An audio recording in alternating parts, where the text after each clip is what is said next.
Ya selanjutnya intinya hakim bilang, ya, mengapa itu bisa terjadi? Karena mereka tidak memperhatikan keindahan hati. Itulah hakikat indahnya apa ya? Ya, mestinya manajemen kolbu ya. Iya. Rasul berpesan, ala inna fil jasad mudghah dan seterusnya. Saya ketika mendengar dengan intonasinya yang tentunya lebih bagus daripada saya. Padahal cuma kaset pita, dengerin suaranya doang. Masih kaset pita. Ngalamin nggak kaset pita? Yang kalau kita pengen ngulang itu diceklek, tahu-tahu apa itu? Kusut, aduh. Kalau sekarang mah tinggal klik udah dari awal, masya Allah teknologi ya. Berbahagialah yang mengalami perubahan teknologi yang luar biasa. Yang muda-muda kayaknya nggak ngalamin. Dalam hati saya itu kayak yes, kayak disentuh, walaupun ini menyakitkan ya kayaknya ya nasihatnya itu. Kok ngena banget sih? Tapi coba ustadz-ustadzah, kalau itu antum terapkan di dalam pengajian anak-anak. Ingat anak-anak, berbakti kepada orang tua itu kewajiban. Habis gitu pulang, mama kenapa? Kok kamu pulang murung? Aku besok nggak mau ngaji dulu. Lu emang kenapa? Ada mak lampir. Kenapa Ustadz? Anak nggak bisa kalau dikasih nasihat dengan keras seperti itu. Kalau kita mah nggak masalah mau pembicaranya keras, bahkan kadang nggak sopan bahasanya gitu ya. Kita kadang nggak nyaman, tapi kita coba resapi. Karena memang kebanyakan obat itu rasanya pahit. Ada obat yang enak? Ada apa? Bodrexin rasa jeruk, rasa madu, rasa stroberi. Buat siapa? Anak-anak. Kalau antum ustadz ke apotek,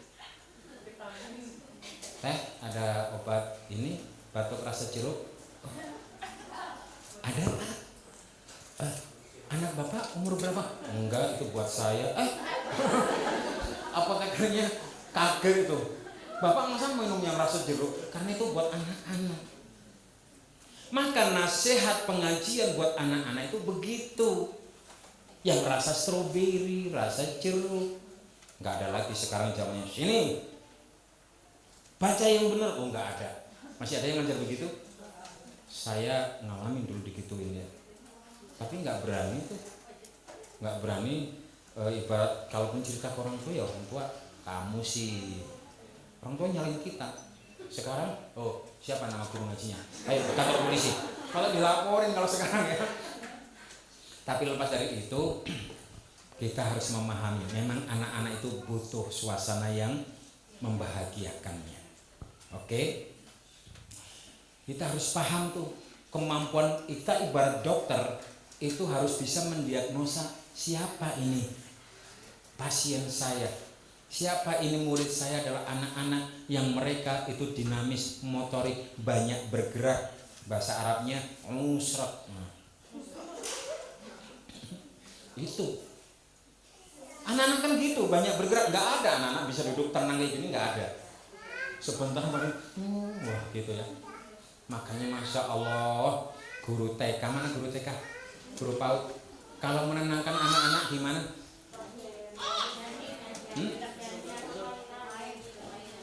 Enggak, lagi di kelas biar tenang gimana? Nah, tepuk satu. Anak lagi gitu ya. Tangan ke samping. Anak yang lagi bermain sama temennya, akhirnya fokus lagi. Gitu. Dan itu tidak terjadi pada guru SMP, SMA. Karena mereka begitu. Anak-anak SMP sudah jarang bergeraknya, udah mulai minim. Tapi begitu ada yang bergerak, diem. Oh, Kita dengan kemarahan, kalau TK nggak bisa, ya lari, ya. Oke, kenapa anak-anak banyak bergerak? Karena hampir energinya hanya tersalurkan untuk bergerak. Kalau kita kan enggak, kadang duduk tenang, keringetan, energi tuh, mikir utang. 2 lagi ujian nggak bisa, itu energi. Anak-anak nggak ada yang mikir, nggak ada yang tadi mikir utang, mikir segala macam, nggak ada. Semuanya untuk bergerak dan gerakannya sama. Apalagi bayi sama, dari pusat ke ujung-ujung, ya. Itu bayi, anak siapapun. Ada yang di sini ikut bela diri? Apa? Oke, sebutlah ikut bela diri.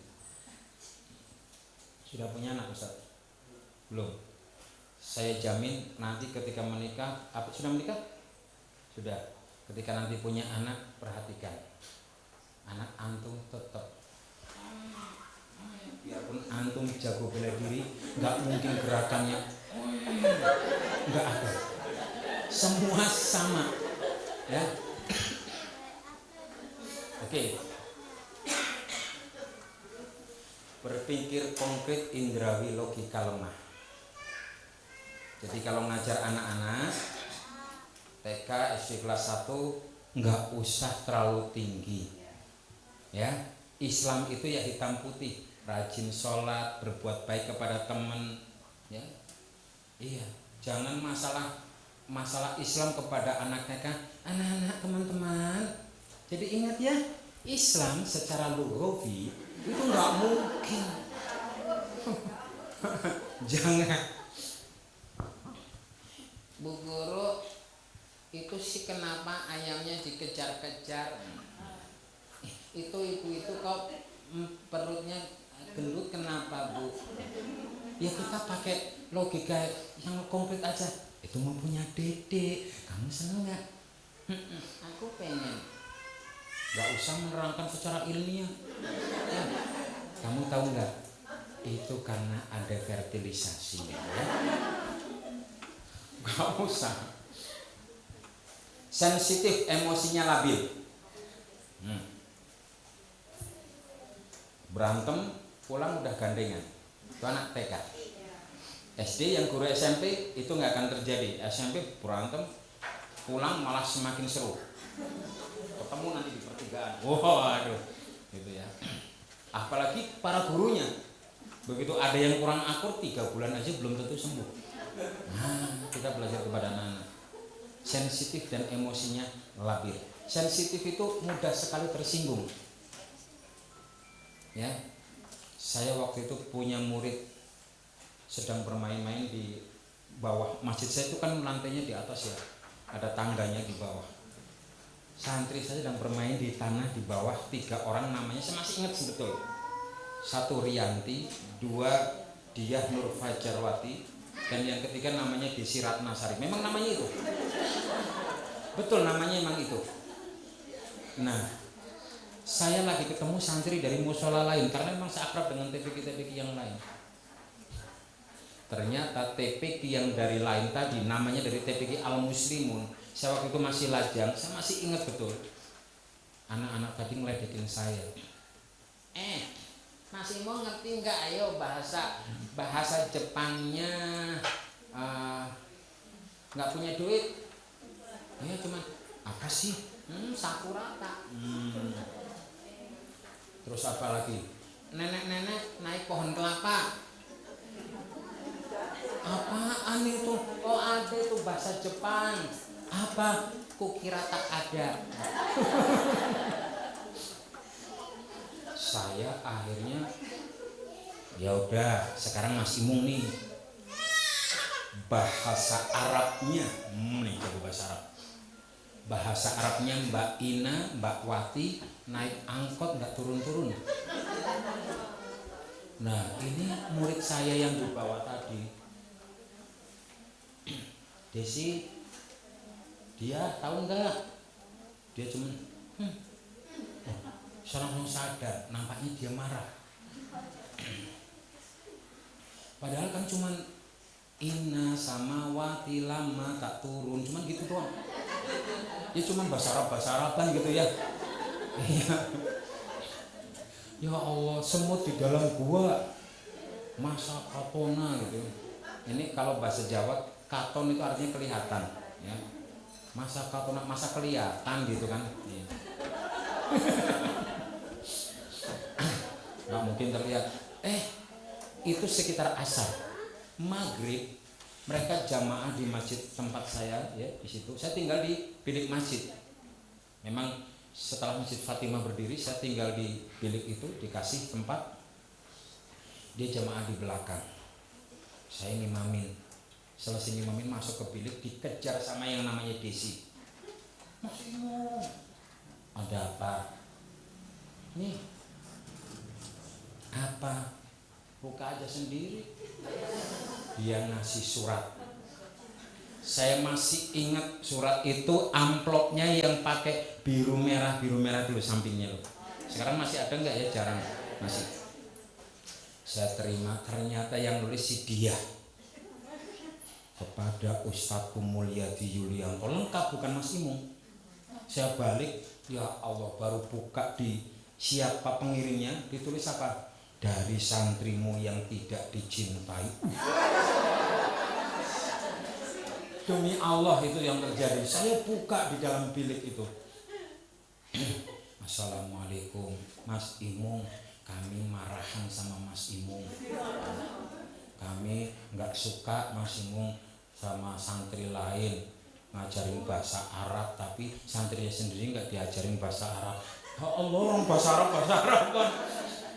Tapi begitu kata-katanya, pokoknya kami marah, kami nggak suka. Di bawah itu masih ditulis, dari santrimu yang tidak dicintai,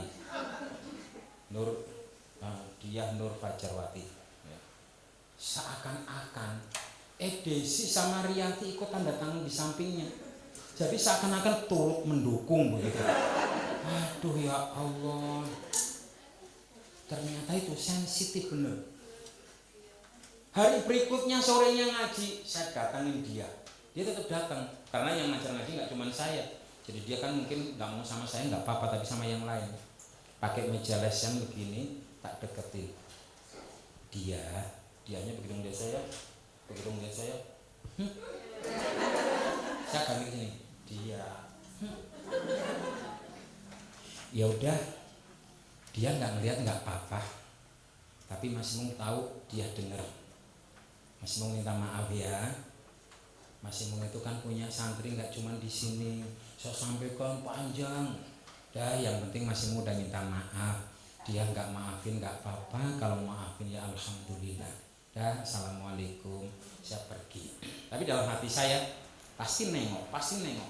Saya pergi sambil begini. Betul, sekian detik kemudian dia nengok. Maghribnya jamaah lagi. Saya dikejar Desi oleh, setelah sholat itu ngasih bungkusan kado. Kalau yang pertama sebelumnya, malam sebelumnya amplop dengan marah, yang kedua sambil senyum. Apa? Buka aja sendiri. Saya buka, isinya dia juga minta maaf lagi. Ini roti buat Mas Imung, dikasih roti besar. Ibunya buka toko. Cuman saya nggak tahu ini ngambilnya ngomong nggak ya. Oh, banyak pengalaman yang lain yang menunjukkan sensitif dan emosinya lagi. Anak suka bermain, maka jangan lepaskan di dunia bermain.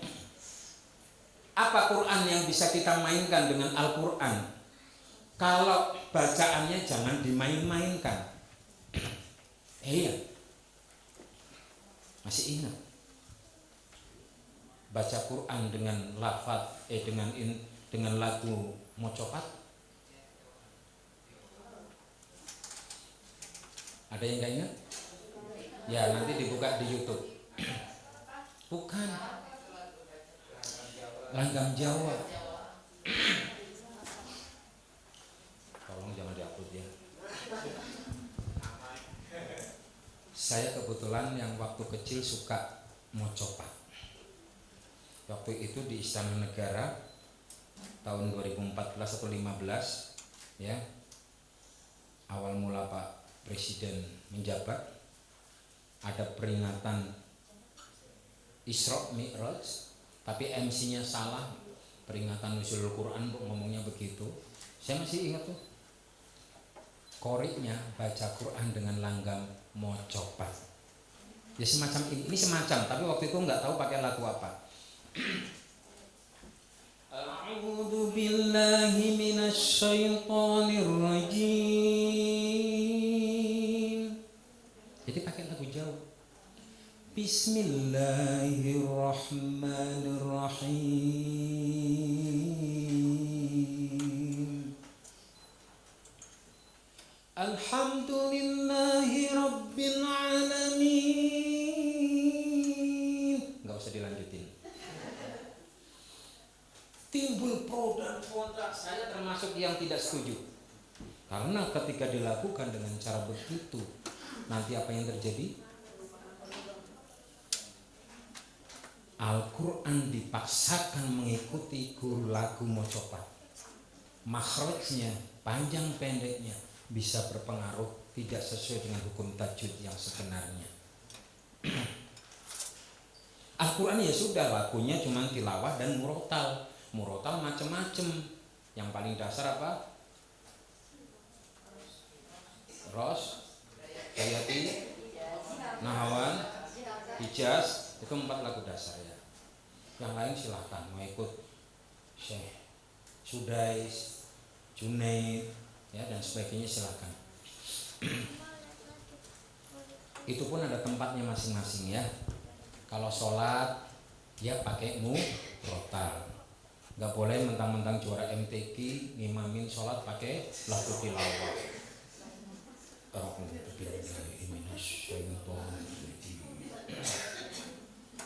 Bismillahirrahmanirrahim. Oh itu imamnya kayak gitu. Makmumnya Allah malah ngimamin ya pakai murotal. Kalau tilawah tadi buat ya ini nih acara kayak begini, workshop, seminar, pelatihan, pernikahan boleh. Tapi kalau sholat enggak. Saya khawatir dengan kayak tadi itu ada pakai lagu mocopat nanti kreatif. Sholat malah pakai lagu tadi dangdut. Sholat pakai lagu campur sari. Qul a'udzu birabbin nas, malikin nas, ilahin nas. Allahu akbar, maknanya kompak. Iki piye. Jangan ya Ustaz ya. Quran jangan dimainkan dari sisi lagu. Ya, ikutin yang sudah ada. Tapi boleh dimainkan dari metode penyampaiannya. Istri saya guru Al-Quran, diskusi sama saya, Abi, ini suruh ikut lomba inovasi pembelajaran. Akhirnya kita diskusi, nemu, kita bikin suasana pembelajaran dengan games berpacu dalam melodi, bukan, yang berpacu dalam mengaji, melodinya diganti mengaji, muncul musik Arabnya, cuman gitu doang. Saya tampil babak pertama melanjutkan ayat. Jadi kapalan ada A, B, C, D. Mungkin ada 4 kelompok ya, atau 5 kelompok ya berarti kita bikin 5. Ayo kalian pilih. Kita berikan kesempatan kepada kelompok A. Pilih nomor berapa? 3. Diklik, klik. Bunyi ayat, lanjutkan. Kalau bisa dapat poin, enggak. Nanti babak kedua, nah, tebak ayat, tebak surat. Babak ketiga, nah nanti memilih, klik huruf A, B, C, klik B, ternyata dibuka nomor 3. Apa tadi? Milih huruf B, diklik ternyata nomor 3. Ayo kelompok 3 berikan soal hafalan kepada kelompok 1. Jadi saling memberikan soal. Banyak cara bisa dilakukan. Ya. Dengan seperti itu. Hanya memodifikasi. Bisa kalau untuk yang level-level mengenal huruf hijaiyah level 1, jilid 1 gedang dengan menyusun huruf hijaiyah dan seterusnya ya. Ini anak suka bermain pakai itu, suka itu. Dan permainan itu macam-macam. Ada permainan imajiner. Pernah lagi ngaji gitu anaknya terus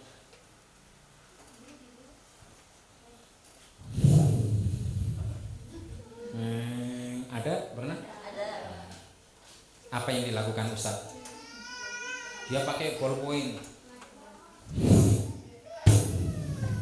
Karena lagi nonton Hamas kali ya. Ustadz, kalau ada yang begitu, nanti ya, jangan ganggu yang lain. Itu masih wajar. Tapi kalau ustadznya kemudian, kamu gini ya. Insya Allah sehat ustazah. Jangan digituin. Ya, tempat pensilnya di itu kotak pensil itu. Kamu mulai kapan gini ya? Insya Allah sehat Ustaz ya. Walaupun yang diginikan itu anak-anak itu kotak pensil.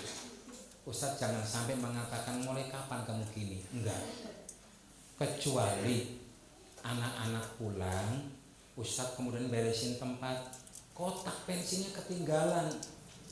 Ya Allah, ini tadi si Dodi apa asiknya sih? Kemudian nyoba Ustadznya. Ternyata Dodinya balik. Dodinya masuk. Ustadz. Mau bonceng? Kalau yang gitu Ustadznya baru begini ya. Kali ngelakuin anak-anak sehat ya. Itu permainan imajiner, permainan pura-pura. Permainan pura-pura tahu? Jadi ustadz pernah lihat anaknya jadi guru? Bermain peran. Kalau zaman kita kecil tembak-tembakan pernah ngalamin? Yang perempuan masak-masakan. Habis masak-masakan pasar-pasaran. Beli apa bu? Beli kue 2. Uangnya pakai daun. Asik itu. Ngalamin nggak bu? Jadi yang muda-muda nggak mungkin ya. Saya yang laki-laki dulu tembak-tembakan dari mulai pelepah pisang, terus pakai pistol air. Itu paling suka itu kalau pas ngeliat perempuan, dor gitu kan, pakai pistol air. Anak laki-laki loh. Itu kue yang dibikin dicetak pakai tanah dibasahin, lempar.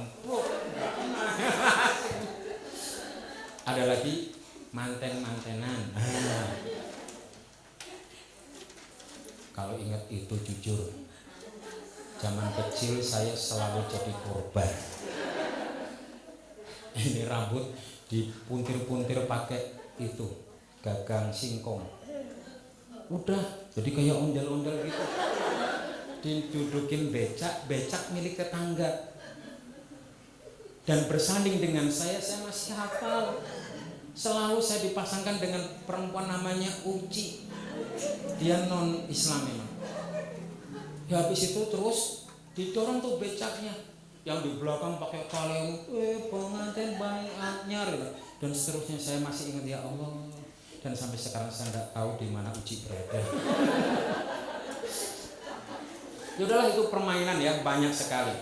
Ada lagi satu lagi, tolong ustadzah harus paham, permainan destruktif. Saya ketika ngisi di sebuah SD, Pak Imong, gimana Pak? Tolong nanti dinasihatin ya. Apa sih Pak? Tuh, lihat tuh. Kenapa itu Pak? Itu toilet, pintunya pakai pintu plastik. Dilemparin, dipakai ketapel segala macam sama anak-anak. Nggak habis pikir, jadi pada berlubang kayak gitu. Iya Pak, nanti saya sampaikan. Tapi di sisi lain saya merasa sebenarnya anak nggak niat merusak, tapi dia bermain, dia menikmati pletok, suara pletoknya itu. Tapi itu memang tergolong permainan destruktif, permainan yang merusak. Seperti putra putri bapak ibu kalau umur 4-5 tahun sudah bisa pegang gunting, gak peduli ini koran baru, majalah baru, taplak, gunting aja keras-kerasnya itu permainan buat dia. Kadang kita ya Allah ini taplak punya tetangga, aduh gitu ya. Dia asik aja nggak tahu. Itu yang disebut permainan destruktif. Unik, berbeda satu dengan yang lain. Maka tolong, satu, jangan disamaratakan. Ya, ibu punya anak 3, jangan dikasih kaos XL semua, kasihan yang TK. Ya. Ya. Jangan, yang kedua, jangan dibanding-bandingkan. Sakit 3 hal larangan nih terhadap murid maupun anak kita sendiri. Karena anak unik, 1, jangan disamaratakan, 2, jangan dibanding-bandingkan dalam hal negatif. Kamu nggak ngelihat adikmu, sakit bener. Lihat kakakmu itu. Tapi kalau membandingkan positif nggak apa-apa. Nggak apa-apa sayang ya. Kamu masih kecil, ntar kalau udah gede pasti seperti kakak. Bapak membandingkan yang positif, silahkan Pak. Sayang, yuk makan yang banyak. Lihat mama tuh. Ya. Lo membandingkan positif itu. Kan yang makan banyak ibu ya. Hah? Ya kalau sekali makan porsinya memang banyakan bapak, saya akuin. Tapi yang lebih sering ibu masak nyicipin. Suami pulang ikut makan lagi. Anak disuapin gak habis dimakan lagi. Alasannya daripada mubazir. Terus mama terima jadi tempat sampah. Alasannya gitu. Nanti kalau ada acara-acara misalkan kumpulan gitu kan, kita makan selesai pulang. Yang ribut dan ribet untuk dibawa pulang ibu-ibu, ngambil dibawa pulang ya. Makanya di mana-mana ibu itu bawa tas. Itu kalau dibuka di dalamnya masih ada kresek Pak. Iya. Gitu. Belum lagi kalau ngemil, masya Allah, yang suka ngemil ibu kan, keletian, keletakan semua udah enggak bercanda. Yang ketiga, jangan menyerang harga dirinya. Terserah kamu memang on, astagfirullah. Jangan sampai menyerang harga diri anak-anak, ya. On, PA, Lola, jangan. Termasuk di pengajian, jangan disamaratakan, jangan dibanding-bandingkan. Lihat tuh Imung, umpama. Oke, lainnya kita lewatin aja nggih. Egosentris, apa itu? Ingin menjadi pusat perhatian yang luar biasa. Astagfirullah. Ini ada film, kita lihat yuk.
Baik, jika ingin melihat secara utuh,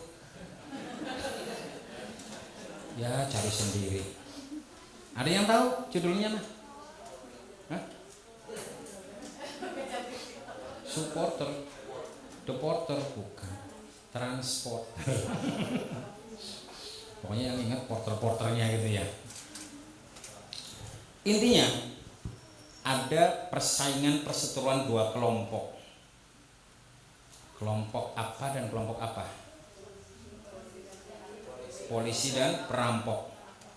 Yang menang siapa? Perampok. Maka yuk belajar dari perampok. Apa hebatnya perampok tadi? Atau apa yang kita pelajari dari perampok tadi kerjasama dengan driver? Ayo.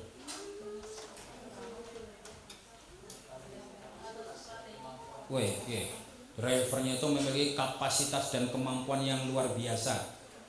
Apalagi bisa mengelabui polisi. Dari sisi mana tadi mengelabuinya? Oh, ganti nomor gitu ya. Strategi. Oke, apalagi? Disiplin. Persis klub jam 10 itu janjian. Terus sesuai kesepakatannya 254 kilo. Kamu melanggar, yaudah. Apalagi tidak mau disogok antar kami ke mana tadi? Pokoknya ke tujuan lain. Enggak, kesepakatannya sampai di sini. Aku nggak mau disogok, ya. Nah ini hati-hati ya, mobil pres jangan mau disogok-sogok. Kalau disogok-sogok ini beda. Oke, Ustaz. Apapun itu, yang jelas drivernya luar biasa. Driver itu pemimpin di situ.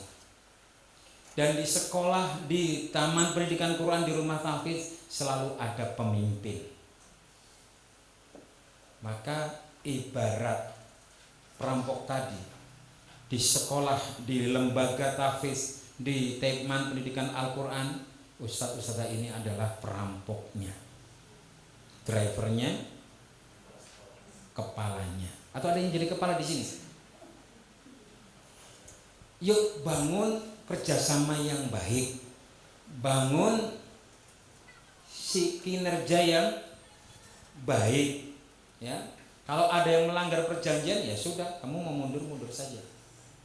Ya, misal, jangan mudah saya nitip ya, ini kan jenengan punya jaringan banyak, jangan lupa saya nomor 4. Nah misalkan, ya kalau memang itu sesuai dengan hati nurani, nggak usah begitu pun saya akan pilih Anda Bapak, ya, sebelaku orang tua. Kadang kan pengaruh begitu. Nah, Ustaz-ustazah, namun antara polisi ini kalau kita gali banyak banget ya, kesiapan mengambil risiko dan sebagainya itu luar biasa, banyak sekali pelajaran yang kita ambil. Tetapi kalau kita lihat yang berbuat baik antara polisi dengan perampok itu yang mana? Yang baik itu yang mana? Hakikatnya yang berbuat baik itu polisinya atau perampoknya? Polisinya. Tapi kenapa kalah? Inilah pentingnya kita membangun tim yang baik. Karena kita berbuat kebaikan tadi, ingat, innallaha yuhibbul ladzina yuqatiluna fi sabilihi shaffan ka'annahum bunyanun marsus. As-shaff. Ada dikatakan oleh Ali bin Abi Thalib, al-haqqu bila nizam yaglibuhul batil bin nizam. Kebaikan yang tidak terorganisir itu akan dikalahkan oleh kejahatan yang terorganisir. Ustadz-ustadzah kita ini berbuat baik, maka Al-Hilal ini salah satu bentuk mengorganisir. Yuk, selama Al-Hilal tidak melenceng, ya kita bisa kontrol. Selama Al-Hilal betul-betul mengajak kita kebaikan, ayo, ya kita dukung. Ayo, kenapa kita tidak support? Ayo, kenapa kita tidak bergabung? Ya, udah, Kang, iya, gratis kan? Gratis. Dapat sanggup? Dapat. Kenapa nggak kita dukung, ajak yang lainnya nanti? Iya. Ini bentuk peduli kepada guru Quran itu banyak kok di mana-mana. Saya di Purwokerto aja ada komunitas ibu-ibu pengusaha, namanya Muslimah Entrepreneur. Tiap bulan nitip ke saya, Ustadz tolong ini disalurkan buat guru-guru ngaji. Kriterianya nggak ada kriteria, pokoknya dia guru ngaji. Entah dia dari keluarga kaya raya, keluarga miskin, nggak ada. Kita nggak melihat latar belakang, tapi kita mengapresiasi iktikat dia untuk mengajar ngaji. Tolong bukan untuk beli peralatan, tapi untuk gurunya. Setiap bulan saya dititipin. Dan saya mencoba amanah, saya sampaikan. Ya, iya. Makanya senang tuh kadang ya, udah saya datangin, dikasih penyaluran pentasarupan donasi, senang. Yuk Ustadz, kita bangun komitmen kita bangun jaringan kita. Nggak usah mikir kamu dari putih, aku dari kuning, nggak usah mikir itulah. Yang penting kita sama-sama mengajarkan Al-Quran.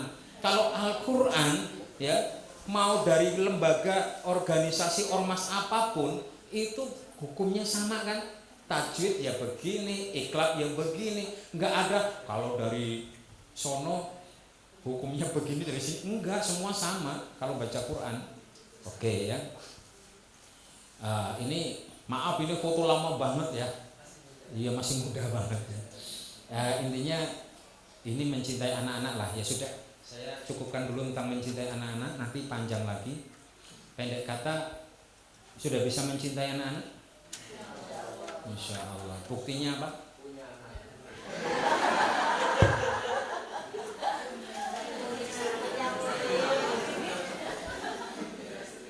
Yang belum punya anak. Tadi yang bilang punya anak mana? Nah, berapa anak Ustaz? Baru 2. Oh, berarti belum itu. Belum bukti itu. Enggak. Saya belum punya anak sudah mencintai mereka, santri-santri itu. Ya. Dan ingat, secara singkat aja deh. Secara singkat. Cinta pada anak itu sebenarnya fitrah. Sudah dari sononya kita semua cinta anak-anak. Buktinya apa? Ini sebentar lagi, belum, ini masih Desember ya. Nanti kalau di bulan Juli ada acara akhir sana, bulan Agustus ada pentas seni. Wow. Bapak Ibu yang berbahagia, acara selanjutnya adalah tari kelinci yang akan ditampilkan oleh anak-anak kita dari kelompok bermain durian emas. Waduh, misalkan musiknya bunyi, keluarlah anak-anak itu pada nari begitu. Ada yang bagus, ada yang semangat tapi nggak cocok sama musiknya, ada yang bingung gitu ya. Apa kita sebagai penonton reaksinya? Kebanyakan ketawa. Kenapa? Karena kita mencintainya, kita menonton dengan cinta. Tapi kalau yang tampil guru-gurunya, kok ada error? Kira-kira gimana? Boro-boro ketawa? Enggak, tapi paling suaranya turun.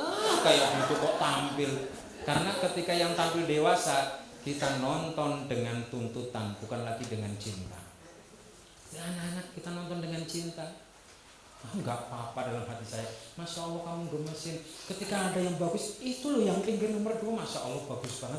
Anaknya siapa? Yang ditanya orang tuanya. Enggak akan nanya itu gurunya siapa. Walaupun Anda yang ngajarin, enggak akan ditanya itu gurunya siapa. Enggak. Terimalah nasib kita. Yang ditanya seringnya itu anak siapa. Begitu Ustaz-Ustaz. Kita menonton dengan cinta. Saya pernah suruh mau mendongeng gitu ya. Sebelum tampil, ada anak-anak tampil dengan gerak dan lagu. Ada satu anak yang membuat saya sangat gemes. Dia lagi duduk, lagi makan donat. Begitu dipanggil, bukannya ditaruh, dia ikut maju, tapi menikmati donatnya. Yang lainnya pada nari, dia cuek aja. Begitu selesai, Dia kembali, "Ma, ini plastiknya." Masih ngunyah baru itu narik.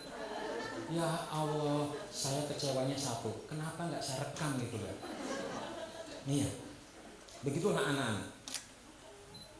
Ustaz-ustazah ketemu temannya yang punya bayi. Gimana?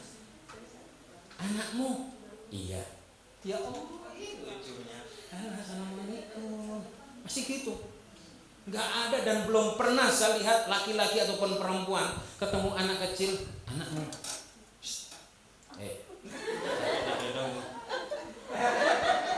Nggak ada. Ya.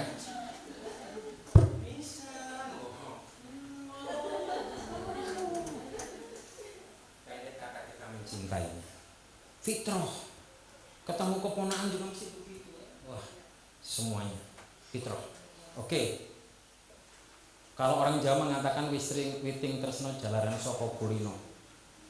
Awal cinta itu bermula dari karena sudah terbiasa sering ketemu. Kayak saya tadi, awalnya itu saya nggak ada feel sama sekali.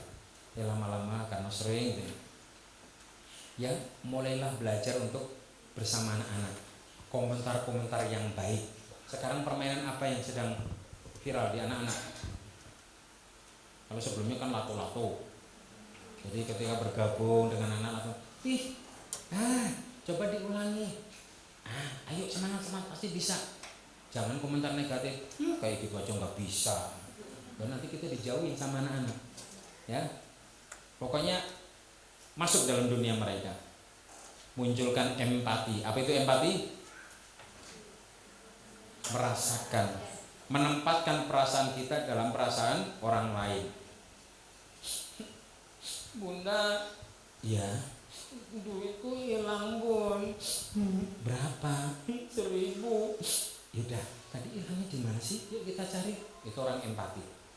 Tapi kalau yang nggak empati, "Ustaz, duitku hilang 1.000, Ustaz." "Alah, cuma 1.000 aja kok. Ntar kasih." Oh, itu bukan, nggak empati itu. Nggak punya empati ya.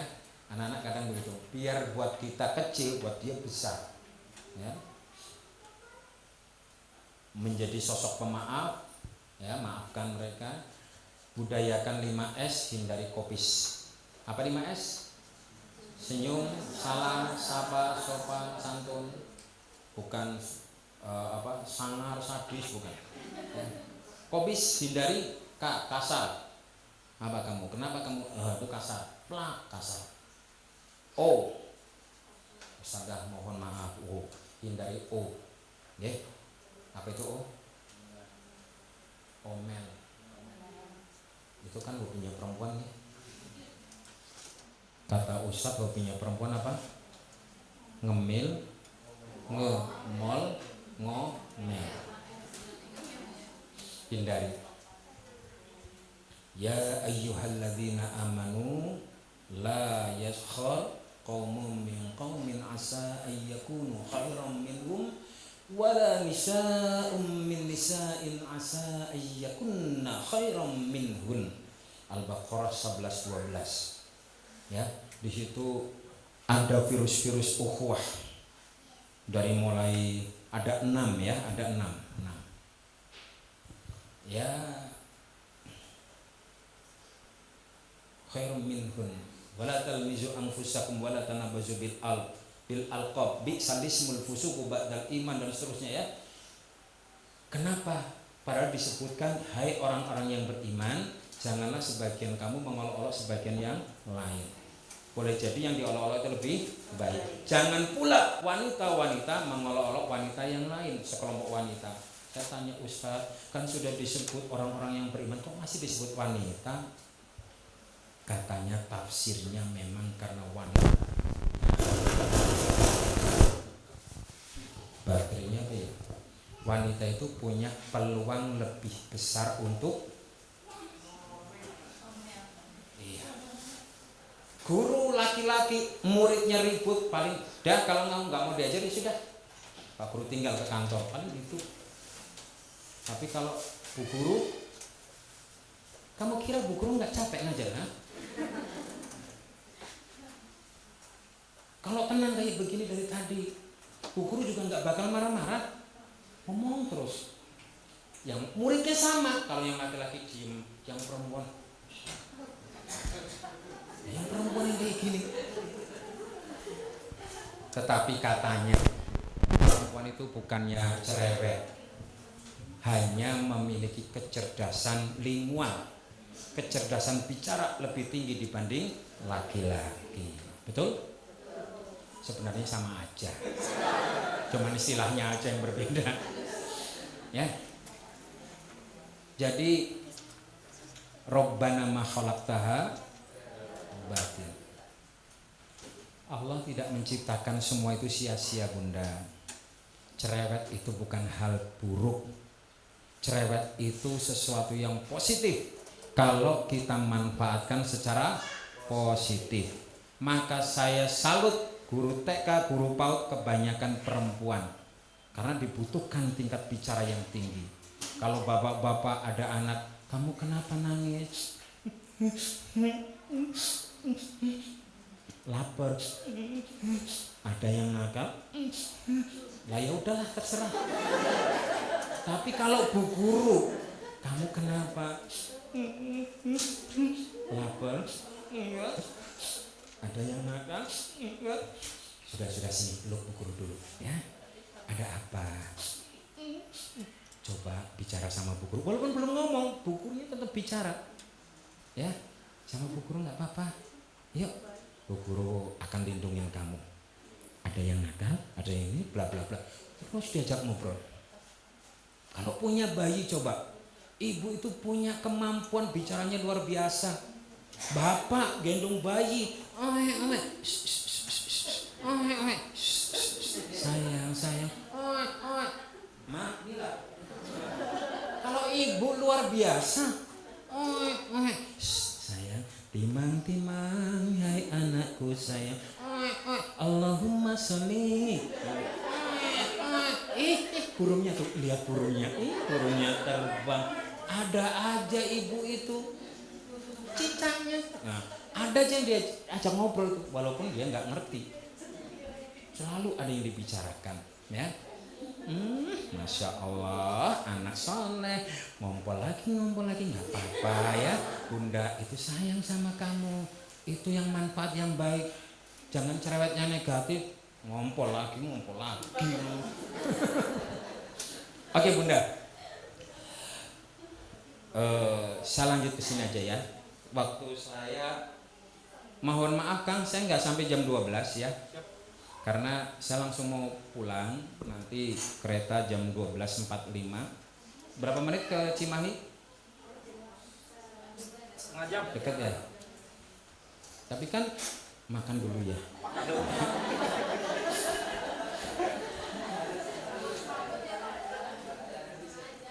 Iya.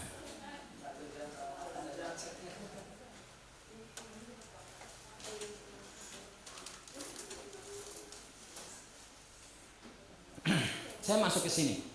Jadi setelah kita mencoba bisa mampu seperti itu, maka ketika masuk ke dalam kelas pun, yuk kita coba bangun suasana yang betul-betul bisa menerapkan rasa istiqomah kita, cinta kita, strategi kita. Penyakit-penyakit tadi bisa kita hilangkan, ya. Tapi sebelum ke sana, saya mau tes konsentrasinya dulu.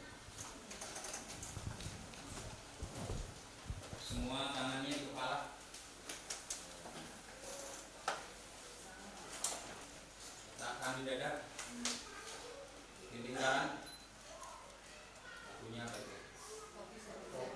Ya, yuk, kopi, saya, bunda, kopi, saya. Ini kalau tidak bunda.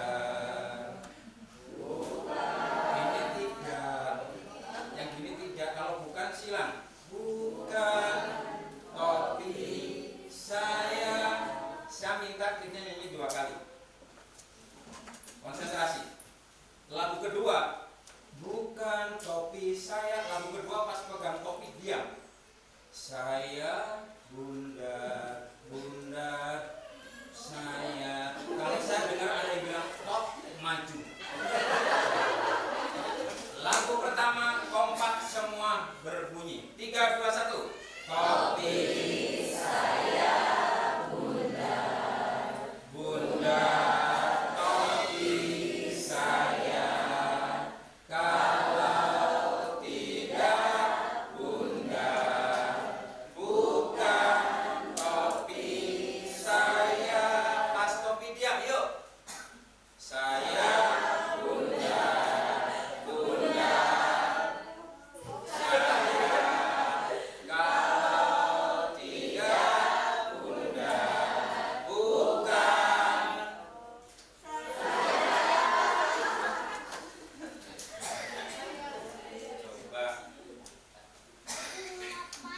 jujur.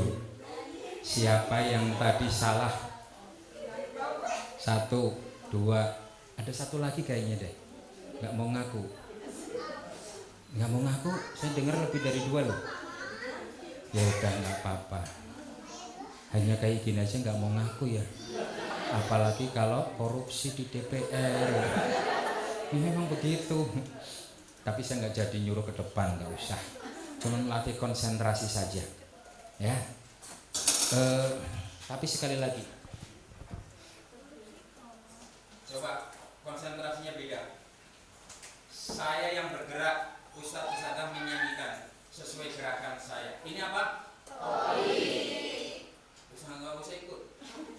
Nyanyikan sesuai gerakan saya. Ini ini saya. Ini ini bukan. Ini yuk nyanyikan sesuai gerakannya. Konsentrasi 1, 2, 3.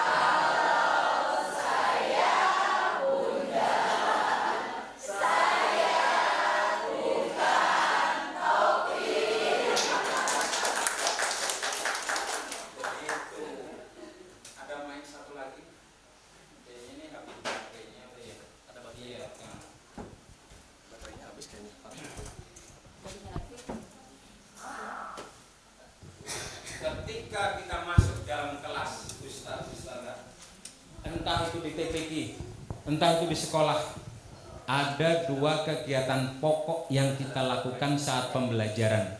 Apa?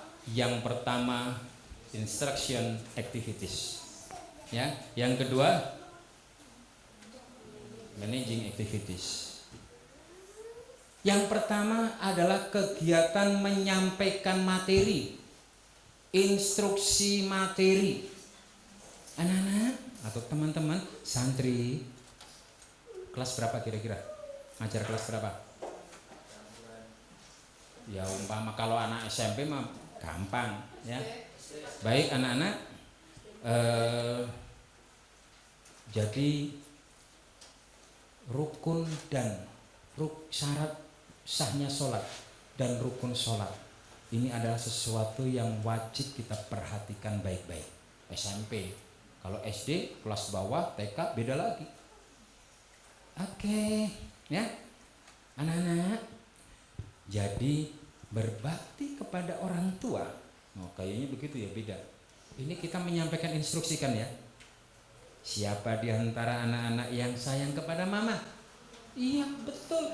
Lagi begitu tiba-tiba, Bu Guru. Iya. Belet pipis Bu. Saat itu juga pembelajaran terhenti. Atau Bu, Joko nakal. Ngapain? Aku dicubitin. Saat itu instruksi pembelajaran terhenti. Dan kita melakukan aktivitas yang kedua, yaitu memanage kelas. Joko, kenapa kamu begitu? Atau kita sedang ngajar, tahu-tahu ada yang ngobrol.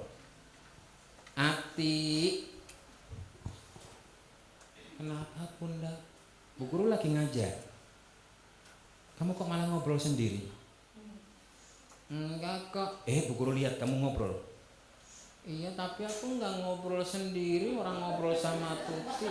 Astagfirullah. Begitu ya. Ada 2 kegiatan yang sekaligus kita lakukan. Ya. Betapa memanage kelas, mengelola kelas, manajemen kelas itu bukan persoalan yang mudah, tapi juga tidak sulit-sulit amat. What's the meaning of management? Wama adraka mal management? Apa itu? Ya, sederhananya adalah mengatur, mengelola. Manajemen adalah proses mengelola sumber daya yang ada secara efektif untuk mencapai tujuan. Tujuannya adalah memahamkan materi kepada anak. Ya. Sumber daya yang ada di dalam kelas apa saja? Kalau sumber daya manusianya guru, murid. Sumber daya kelengkapan ya meja, kursi, papan tulis dan sebagainya itu apa? HP. Oke. Ya nggak apa-apa. Handphone kalau kita pakai dengan speaker aktif ya untuk misalkan pembelajaran Quran, mendengarkan, boleh-boleh saja ya. Nah, bagaimana kita mengelola itu secara efektif, efisien untuk mencapai tujuan? Kadang kita itu ya tadi penyakit asam urat, asal masuk kelas ya, susunan materi tidak akurat, tidak tahu saya mau ngapain, saya habis ini ngapain. Karena apa? Seringkali kita ngajar, mau di taman pendidikan Al-Quran, mau di sekolah, tanpa plan, tidak membuat lesson plan, tidak membuat rencana pembelajaran, ya minimal, maaf nih, mungkin kalau sekolah formal memang dituntut administrasi, tapi kalau di TPG dan sebagainya paling tidak kita punya pikiran besok saya mau gini. Tapi kalau kita hanya datang, yang penting datang, kita bingung ngapain ya.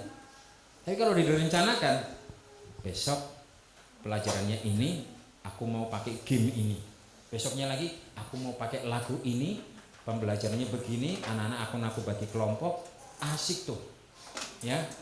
Sumber daya kita manfaatkan, peraga kita punya kita pakai ya. Kadang peraga nggak dipakai tuh. Peraga sama APE beda nggak? APE itu alat permainan atau alat peraga? Iya. APE itu alat permainan edukasi, bukan peraga. Kalau peraga apa? Media. Kalau permainan itu bisa jadi peraga, tapi kalau peraga tidak bisa, belum tentu bisa dimain-mainkan. Contoh peraga, torso. Tahu torso? Itu loh model organ tubuh manusia, ada jantungnya, ada paru-paru yang bisa dicopot-copot itu. Kan nggak boleh. Ya, malah dimainkan, hidungnya dicubit, nggak boleh pembelajaran kayak begitu, apaan itu. Tapi kalau permainan bisa jadi peraga. Nah, gitu. Tengkorak nggak boleh buat main-main, ya. Lepas, jatuh, patah, kita tanggung jawab. Nah, itu bedanya peraga dengan APE. Kalau materi kita lewatin saja, ya.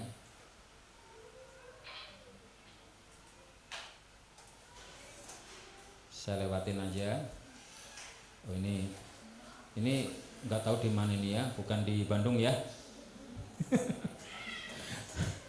Santrinya pakai rok pendek, kerudungnya.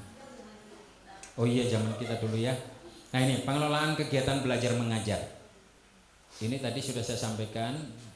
Nah, menguasai kreatif dan menguasai metodologi pengajaran anak-anak.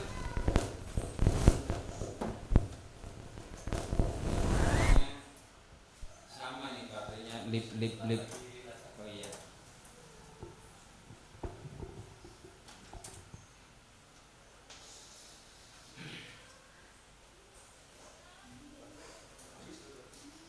Salah satu aspek mengelola kelas adalah kemampuan kita dalam public speak di depan anak-anak.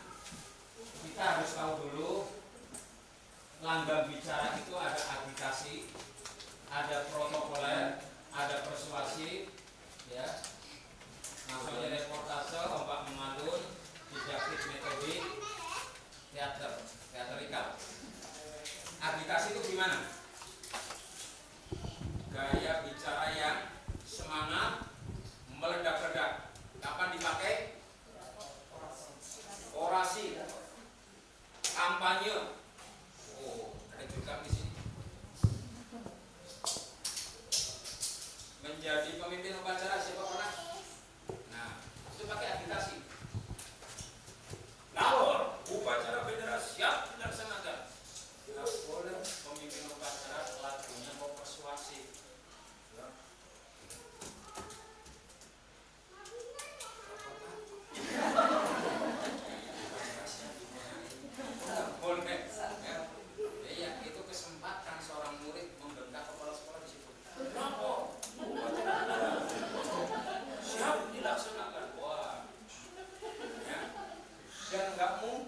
orang demo kok pakai persuasif, Bapak Ibu.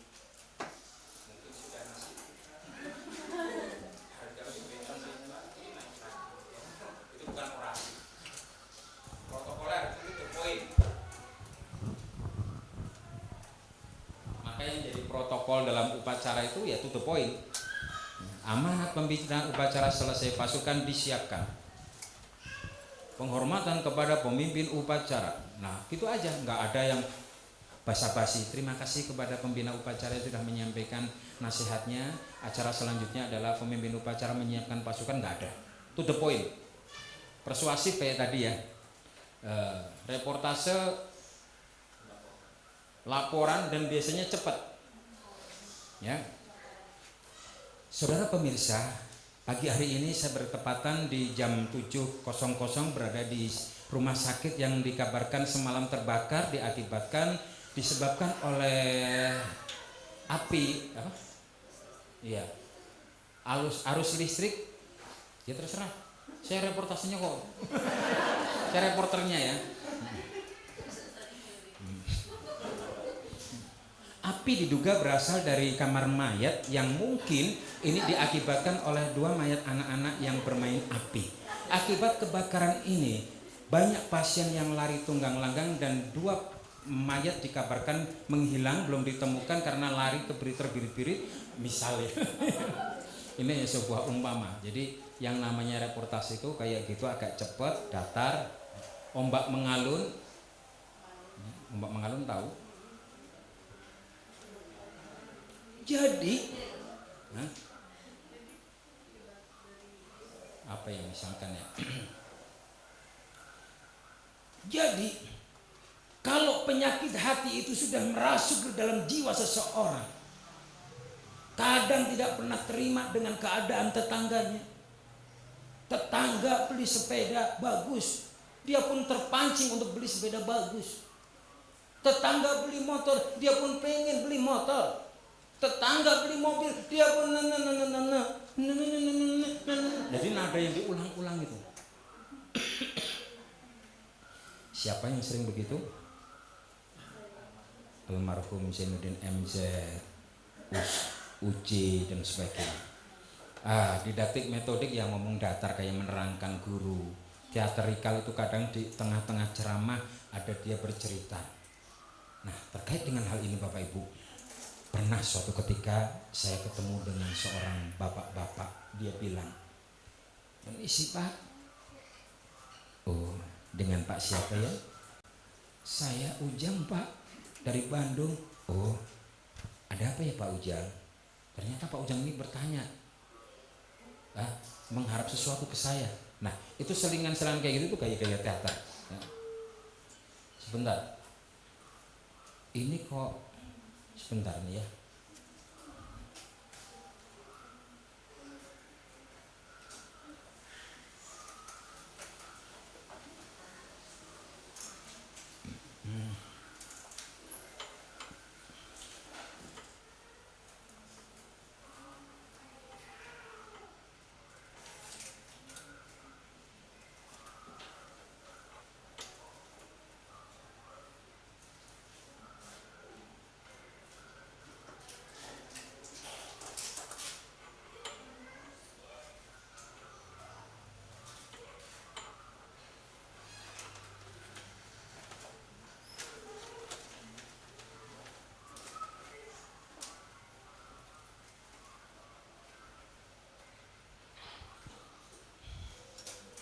Nah, aspek retorika. Nih. Pertama, nada atau suara. Ada 3 hal. 1, intonasi. Ya. Mana yang ngajar SMP? Ustadz, ucapkan salam untuk anak SMP. Di depan anak SMP. Assalamualaikum, gimana? Assalamualaikum warahmatullahi wabarakatuh. Oke. No problem. Yang guru PAUD? Oke. Sebentar. Coba gimana? Assalamualaikum. Yang belakang? Sekarang lengkap sampai wabarakatuh coba. Assalamualaikum warahmatullahi wabarakatuh. Oke, gitu ya. memang beda. Ya yang SD tengah-tengah lah. TK PAUD Assalamualaikum warahmatullahi wabarakatuh gitu kan. Iya. Gaya yang lain gimana? Assalamualaikum. Boleh.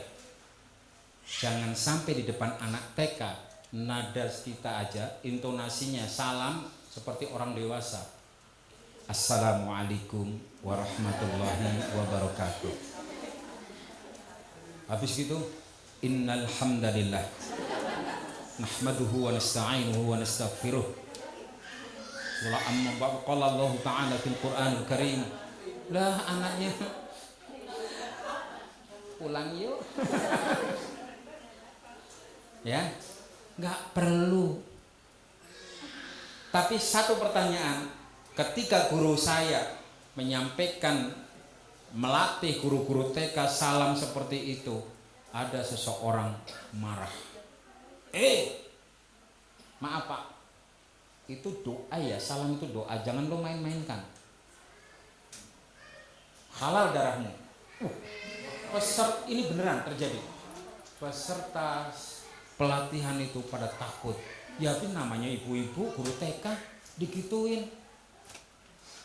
Ya trenernya guru saya itu yang menyampaikan alasan masalah psikologi masalah retorika.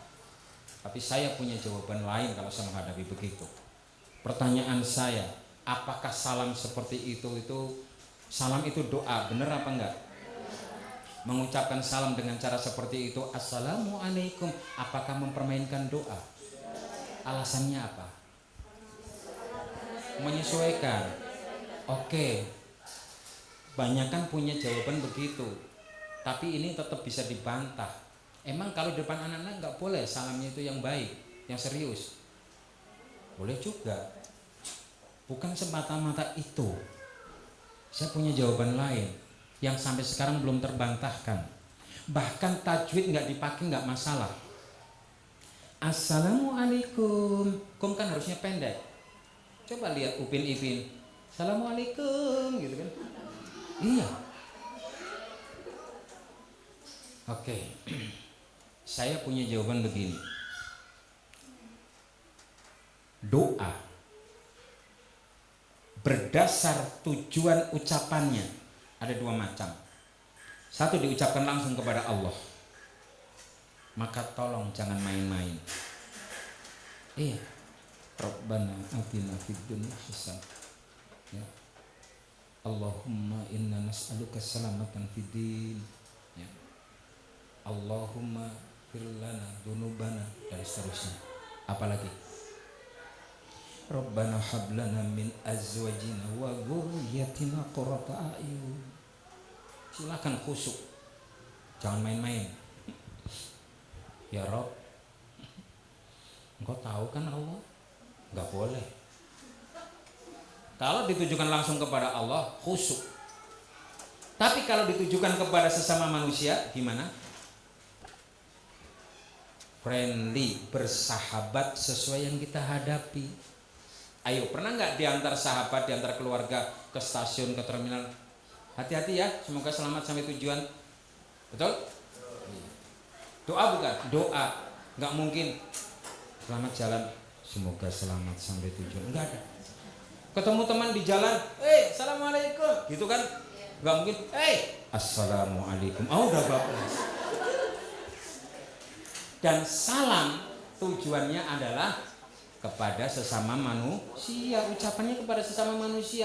Maka tergantung siapa yang kita hadapi. Kalau orang tua, assalamualaikum warahmatullahi wabarakatuh. SD, assalamualaikum warahmatullahi wabarakatuh. TK, assalamualaikum warahmatullahi, terserah. Oh, ada loh ustadz kepada ibu-ibu juga kayak anak TK juga ada.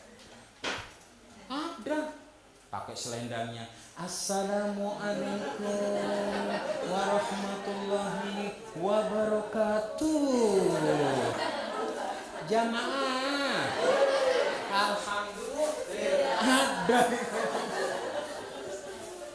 Apalagi kita ngadepin anak-anak beneran. Bu, ayo nada suaranya ya, intonasinya, resonansinya. Nanti, habis deh waktunya tentang suara nih ya.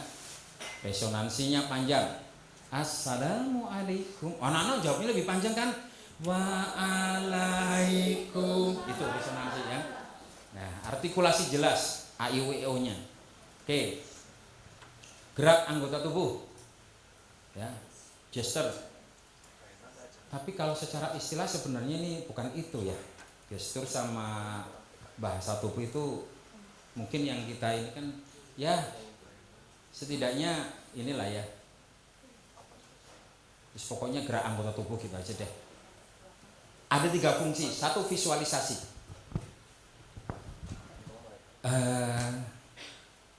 Jadi anak-anak, Al-Quran ya, Al-Quran yang kita banggakan ini, kita mesti begini. Ada Al-Quran, Allah ciptakan bumi kita yang bulat. Pasti begitu. Coba gerakan, saya yang bilang. Allah ciptakan bumi kita yang bulat. Maaf kalau di sini ada penganut flat earth ya. Ada? Saya tetap yakin bumi ini bulat. Saya sebagai guru IPA juga. Banyak fakta ilmiah. Paling gampang ketika saya ke pantai, itu saya melihat batasnya itu bukan lurus begini, enggak. Coba deh, pasti kita lihat melengkung begini. Batas pandangan kita tuh melengkung. Bukan kalau lurus sana nggak kelihatan baru. Bukan lurus tapi melengkung. Karena apa? Memang batas pandangan kalau di bulatan itu kan kayak gini melengkung ya. Semua planet kebanyakan bulat. Oke dan sebagainya. Nggak mungkin kita bilang anak-anak bumi kita yang bulat ini nggak nyambung. Fungsi visualisasi ya. Betapa pejuang Palestina dengan senapannya. Coba saya minta visualisasikan ya. Ketika pejuang Palestina membawa senapan gimana yuk? Ayo Ustazah gimana? Iya kan? Gak ada yang begini kan? Senapan biasanya begini. Ya visualisasi lah. Yang kedua bahasa tubuh.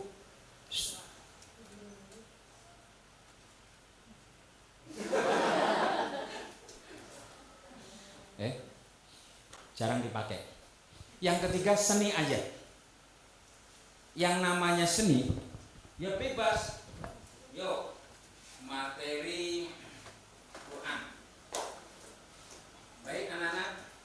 Jadi Pak Guru sudah berpesan ya. Pak Guru sudah menyampaikan tadi betapa kita sebagai seorang muslim misalkan ya, jangan cuma membaca, tapi perlu bagi kita menghafal Al-Quran.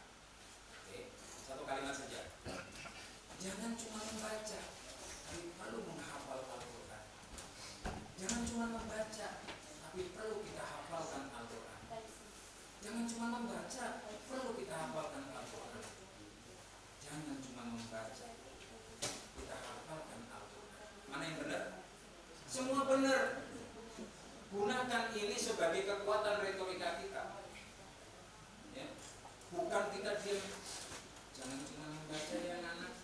Tapi benar. Saya merasakan gerak anggota tubuh ini menjadi magnet sendiri ketika kita berbicara di depan publik. Cuman saya ya Allah ketika saya menyampaikan tentang public speaking ada yang salah paham. Seakan-akan setiap ucapan itu digerakkan. Ya nggak enak juga. Ya.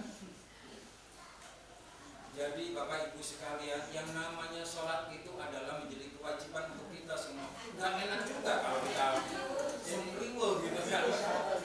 Cukup aja sederhana. Jadi Bapak Ibu, sholat itu adalah kewajiban kita semua. Ya. Jangan pernah kita meninggalkannya. Jangan pernah kita meninggalkannya. Ya Allah. Ada yang sampai begitu. Oke. Ekspresi What's the meaning of ekspresi? Apa itu ekspresi? Mimik wajah. Bukan. Iya, benar. Tapi ada yang lebih tepat, yaitu penjiwaan.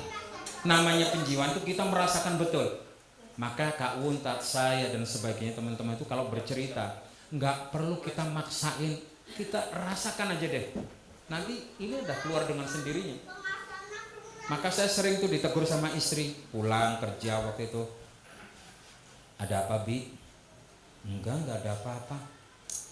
Jujur sih, kenapa? Enggak ada apa-apa. Kelihatan loh dari wajahnya. Dalam hati saya, ya Allah, maksudku udahlah, ini urusanku di kantor, kamu gak usah tahu. Tapi istri ngerti aja, karena ngelihat betapa itu ekspresi itu akan tanpa kita paksa-paksa akan muncul, ya. Nah, jangan pernah sekali-kali berani kepada orang tua, ibu terutama. 9 bulan mengandung, ekspresi. Jangan kebalik, jangan pernah berani kepada orang tua. Ibu 9 bulan mengandung, berat. Jadi jangan kebalik ya. Kita masuk dong dalam dunia itu. Kita harusnya ada latihan ekspresi ya. Tapi waktu nggak memungkinkan. Dah. Itu kenapa?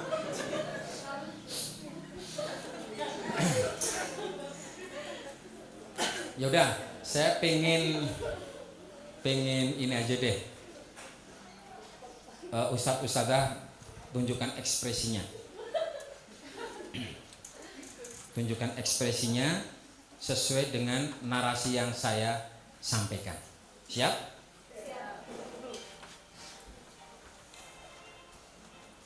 Pagi itu badanku sangat lelah. Ekspresi. Lelah aku senyum-senyum. Ulangi. Tapi aku harus berangkat kerja. Dengan sekuat tenaga aku berdiri dan aku berjalan menuju tempat kerja yang tidak terlalu jauh. Kuseret langkah demi langkah. Capek karena kemarin baru ada hajatan. Pegel bener badan ini. Tanpa aku duga, baru kurang lebih 7 kali aku melangkah. Aku teringat. Aku terhenti. Aku melihat selembar merah di depan jalan, di depanku. Saya minta ekspresikan, malah udah ketawa duluan. Aku nggak salah. Kulihat lembaran itu bergambar Soekarno-Hatta. Nah, ini nggak mengjiwai. Ya udah, gini aja deh. Sekarang coba ikutin saya ya, ikutin saya.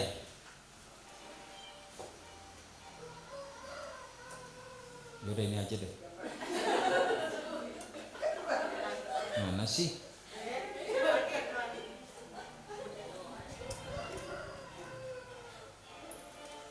Coba kita lihat ekspresi. Mulai ikutin saya, ekspresi maupun gerakannya. Tundukkan kepala dulu. 3, 2, 1, ke belakang.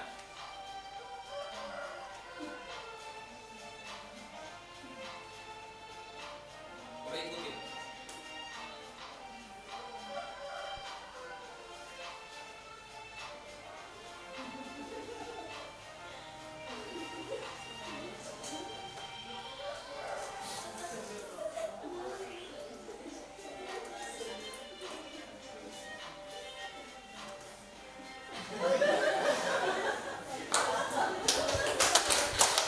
Kok tepuk? Maksudnya gagal. Kenapa ketawa di atas penderitaan gitu? Kok saya ekspresi kesakitan gitu? Ustadz malah ketawa. Ya udah, nanti dilatih. Latihan yang terbaik di mana? Depan cermin. Bukan. Ustadz kalau mau latihan naik sepeda pakai apa? Kalau pengen latihan naik motor pakainya apa? Kalau ingin bisa berenang latihannya di mana? Di air. Jangan pengen bisa berenang latihannya di lantai. Nggak mungkin. Apa yang terjadi? Wosok udah bisa langsung ke kolam renang ketemu temennya. Kok langsung ke tempat dalam? Aku udah latihan di lantai. Gaya apa lo bisa? Gaya dada. Betul. Dada. Pengen bisa berenang, latihan di kolam renang di air. Pengen bisa naik sepeda, latihan pakai sepeda. Pengen bisa ya ekspresi, ya gerak dan sebagainya itu maka yang terbaik langsung di depan anak-anak. Tapi grogi, saya mau nyoba aja kok kayak belum relax, belum enjoy. Siapa yang bermain, belajar naik sepeda dulu nggak ngalamin jatuh? Pasti ngalamin jatuh. Sakit, lecet, tangan di kaki perih. Tapi nggak pernah putus asa jalan lagi. Siapa yang nggak pernah jatuh dari motor? Ngalami, sakit juga.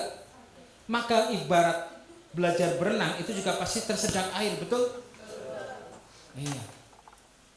Maka belajar di depan, untuk berretorika di depan anak-anak maupun orang dewasa, kita pun akan ngalamin jatuh ibarat naik sepeda, tersedak air ibarat belajar berenang. Apa yang kita rasakan? Hati ini nggak nyaman karena kayak merasa kurang berhasil, kikuk, grogi dan sebagainya. Tapi terus jalanin, pasti bisa. Saya ke Bandung naik kereta pasti melewatin Tasik. Kalau saya pengen naik kereta tapi nggak mau lewat Tasik lah. Selamanya saya nggak akan pernah sampai Bandung. Aku pengen bisa tampil di depan tapi jangan sampai grogi. Ya nggak akan pernah bisa. Grogi itu tahap yang pasti Anda lewati. Tapi jangan pernah berhenti walaupun grogi, walaupun nervous, terus sampai suatu ketika Anda akan dapatkan satu kondisi yang nyaman, enjoy, relax dalam berbicara di depan orang lain, termasuk di depan anak-anak. Kontak mata, ya, jangan abaikan kontak mata, ya. Kontak mata itu menyeluruh. Nah, kontak mata itu menyeluruh. Ini waktu demo 212. Iya, waktu itu orasi dan nyanyi saya. Lagunya saya masih ingat karena kemarin diketemu, loh nggak ikut ke Monas? Enggak. Saya waktu itu nyanyi begini. Dunia ini panggung sandiwara, negara bak panggung boneka, bonekanya manusia tapi dalamnya 9 naga. Maaf ya kalau ada yang pro sana. Bonekanya kini sang durjana masuki. Yang lainnya pikir sendiri. Ketawa itu karena tahu kan. Enggak jadilah. Di samping saya ada polisi dan TNI. Dan ku tanya posisi di mana polisi dan TNI? Para bersorak.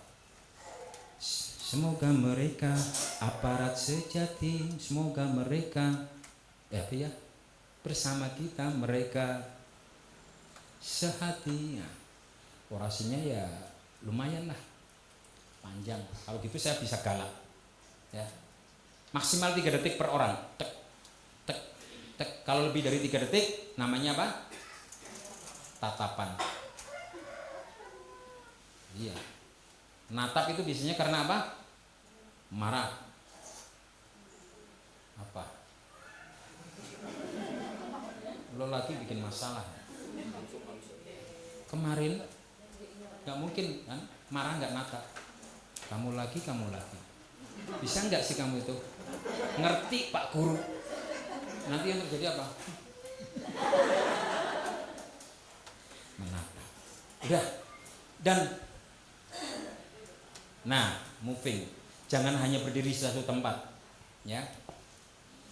Kuncinya kalau kita ke sini, kontak mata ke sana, ya. Kalau kita ke sini, kontak mata ke sana. Karena apa? Dia tanpa harus kita lihat udah merasa didekatin. Nggak enak kalau kita bergerak ke sana kok kontak mata juga ke sana. Ya. Puasa Ramadan yang kita jalanin ini itu kewajiban. Allah berfirman. Bingung kan? Makanya kalau kita ke sini kontak mata ke sana. Ya udah, Ustaz-ustazah, waktu jua yang membatasi, namun bolehlah kalau ada yang mau didiskusikan satu aja. Ada nggak? Nggak ada ya. Nanti tanya sama Kak Buntat saja. Ya. Mungkin itu yang bisa saya sampaikan. Mohon maaf. Ustaz, Kang, nanti saya diantar ya ke Cimahi ya. Ya. Semoga ada manfaat.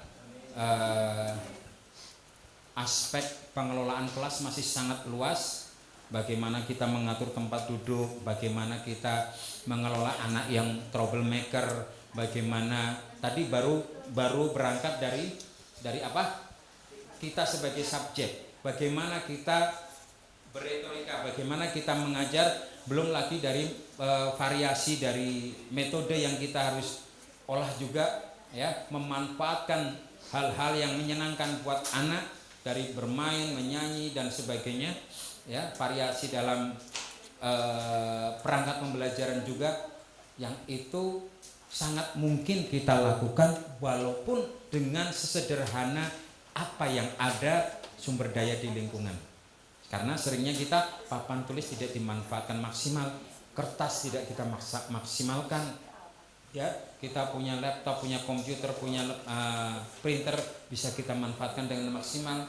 Semoga ada kesempatan untuk kita lebih kembangkan, lebih detail tentang bagaimana membangun inovasi, kreativitas dan inovasi pembelajaran. Ya, mohon dimaafkan atas segala lemah dan kekurangannya. Wabillahi taufik wal hidayah. Assalamualaikum warahmatullahi wabarakatuh.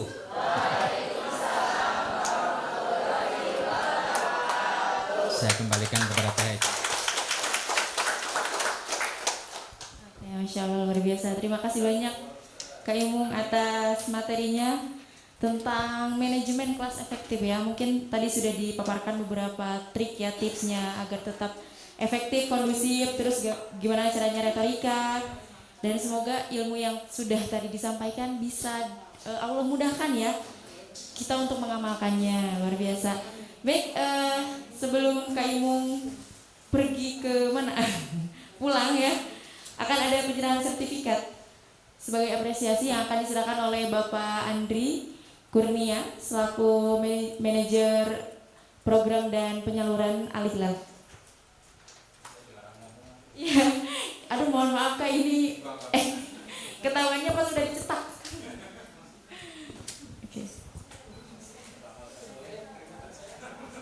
Oke, boleh didokumentasikan terlebih dahulu.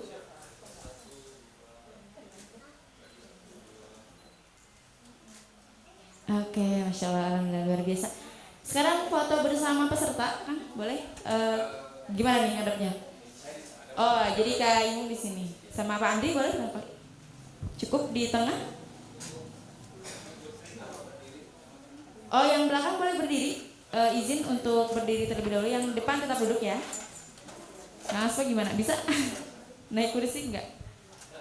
Oke, boleh Kak Imung? Nah. Kayak sepak bola ya?